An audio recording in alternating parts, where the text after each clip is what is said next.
শুভ সকাল বন্ধুরা। আজ আমি তোমাদের আমার পরিবারের কিছু সদস্যদের সঙ্গে পরিচয় করাবো। কি ভাবছো?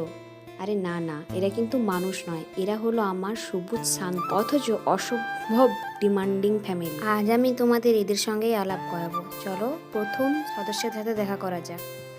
এই যে ইনি হলেন অপরাজিতা সুন্দরী। ওহো, ইনি আবার ছবি তুলতে ভালোবাসেন না, কারোর সঙ্গে কথা বলতেও ভালোবাসেন। আসলে কি হয়েছে বলুন তো, কাল রাতে সামান্য জল কম দিয়েছিলাম বলে আজ মুখ ফুলিয়ে বসে আর। কিন্তু যাই বলি আর তাই বলি, ইনি কিন্তু মনের দিক দিয়ে খুবই সুন্দর। ব্যাপারটা কি বলুন তো, এই গাছগুলো না আমার বয়ফ্রেন্ড, জানেন, বয়ফ্রেন্ডের চেয়েও বেশি প্রায়োরিটি এরা আশা করে।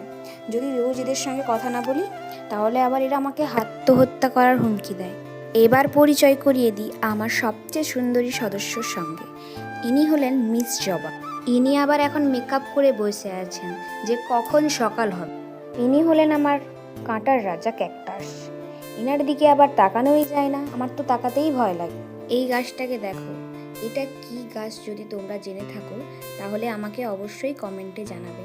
আমার অবশ্য জানা আছে, কিন্তু আমি বলবো না এখন। আপনাদের বাড়িতেও যদি এমন রাজকীয় মেজাজের গাছ থাকে তবে কমেন্টে জানাতে একদম ভুলবেন না। আমার এই ব্লগটা যদি তোমাদের ভালো লেগে থাকে তাহলে অবশ্যই একটা লাইক, শেয়ার আর সাবস্ক্রাইব করতে ভুলবেন না।